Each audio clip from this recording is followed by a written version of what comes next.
اس نے میری شکایت آپ سے آگے کی. اے اللہ کے نبی مجھے تو آج پتا چلا کہ میں اس کا باپ تھا ہی نہیں کبھی. میں تو اس کو نوکروں کی طرح سے پال کے بڑا کر رہا تھا. یہ بڑا ہوتا چلا گیا, اس کے شانے چوڑے ہوتے چلے گئے اور میرے شانے جھکتے چلے گئے. اے اللہ کے نبی مجھے آج احساس ہو گیا کہ یہ میرا بیٹا نہیں ہے, میں تو اس کا نوکر ہوں. لیکن اے اللہ کے نبی یہ کم سے کم اتنا ہی سوچ لیتا کہ میں اس کا پڑوسی ہوں, میری شکایت تو آ کے آپ سے نہ کرتا. اے اللہ کے نبی آج مر جانے کا لمحہ ہے کہ دعاؤں سے, منتوں سے, مرادوں سے میں نے اس کو مانگ کے پال کے اتنا بڑا کیا, اور آج یہ میری شکایت کرنے کے لیے آپ سے آیا ہے. اللہ کے نبی کا یہ عالم تھا کہ اللہ کے نبی نے یہ جملے سنے تو غصے سے بے قابو ہو گئے.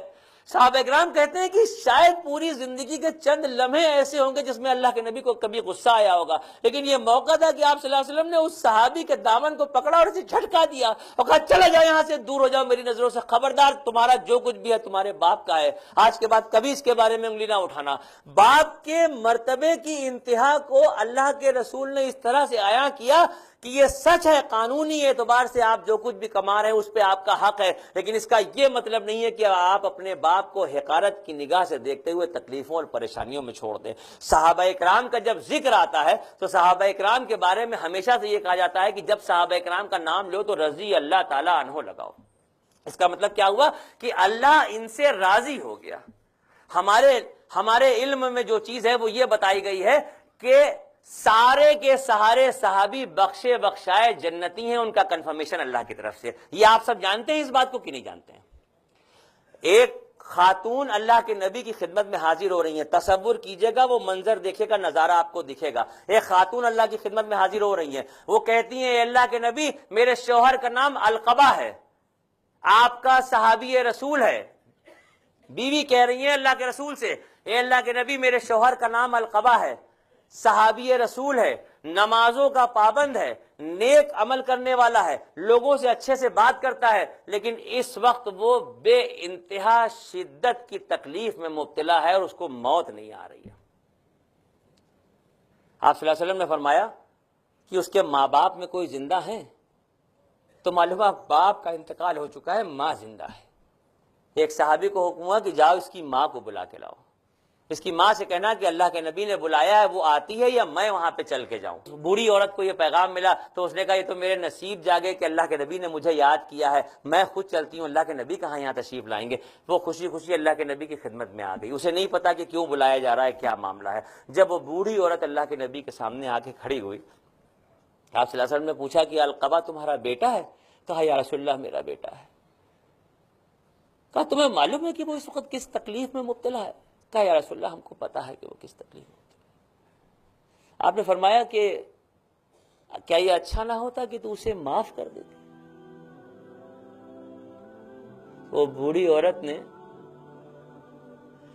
عورت نے جس وقت اللہ کے نبی سے کہا کہ یہ اللہ کے نبی اس نے دوسروں کے کہے میں آ کے مجھ بڑھیا پہ بہت ظلم کیا ہے, اے اللہ کے نبی اس نے مجھے بہت تکلیفیں پہنچائی ہیں, دوسروں کے بہکائے میں, دوسروں کے کہے میں آ کے اس نے مجھ بڑھیا پہ بہت ظلم کیے ہیں. اللہ کے نبی میری جان آپ پہ قربان, مجھے معاف کرنے کے لیے نہ کہیے گا. دکھوں کی یاد سے اس عورت کا چہرہ پنج مردہ ہو گیا, دکھوں کی یاد سے وہ چھلک کے رو پڑی تھی. عجیب سی کیفیت تھی.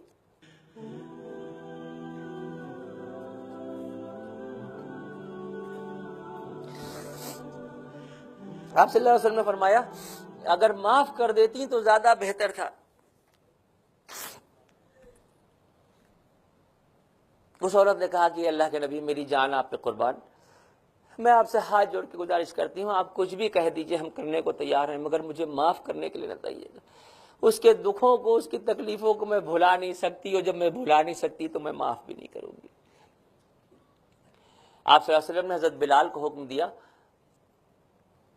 جاؤ سوکھی لکڑیاں جمع کر کے لاؤ, ان لکڑیوں میں آگ لگاؤ, جب شعلے بھڑکنے لگیں, آگ جل اٹھے تو اس کے بیٹے القبہ کو اس آگ میں ڈال دو.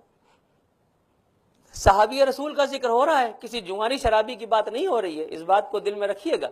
جیسے ہی یہ جملہ سنا کہ جلتی ہوئی آگ میں اس بیٹے کو ڈالنے کی بات ہو رہی ہے تو ماں کی چیخ نکل گئی. اس نے کہا یا رسول اللہ آپ میرے بیٹے کو اس آگ میں ڈال دیں گے؟ آپ نے فرمایا کہ جو لڑکا، جو بندہ، جو انسان دنیا میں اپنی ماں کو تکلیفیں پہنچائے اور ماں اسے معاف نہ کرے، قیامت کے دن اس کا حساب کتاب ہی نہیں ہوگا. ہر سال حج کرتے رہو، ہر سال عمرے کرتے رہو، ہر سال نمازیں پڑھتے رہو، کچھ بھی کرتے رہو، اگر کوئی شخص ایسا ہے کہ جس کی ماں اس سے ناراض ہے اور ماں اگر اسے معاف نہیں کرے گی تو پھر اس کا قیامت میں حساب کتاب ہی نہیں. یہ جملہ سننا تھا کہ ماں کی چیخ نکل گئی. اس نے کہا اے اللہ کے نبی، میرے لاڈلے کو، میری اولاد کو، اس نے جو کچھ بھی کیا میں اس کو معاف کرتی ہوں، آپ اسے آگ کے شعلوں میں نہ ڈالیے. اے اللہ کے نبی، میں آپ کو گواہ بنا کے کہتی ہوں کہ میں نے اس کو معاف کیا. جیسے ہی یہ جملہ اور اس بوڑھی عورت کی زبان سے نکلا ہے تو ایک آدمی گیا، معلوم کیا تو پتا چلا کہ تیماردار بتاتے ہیں کہ ابھی اچانک نہ جانے کیا ہوا اور القبہ کی زبان پہ کلمہ جاری ہوا اور اس کی روح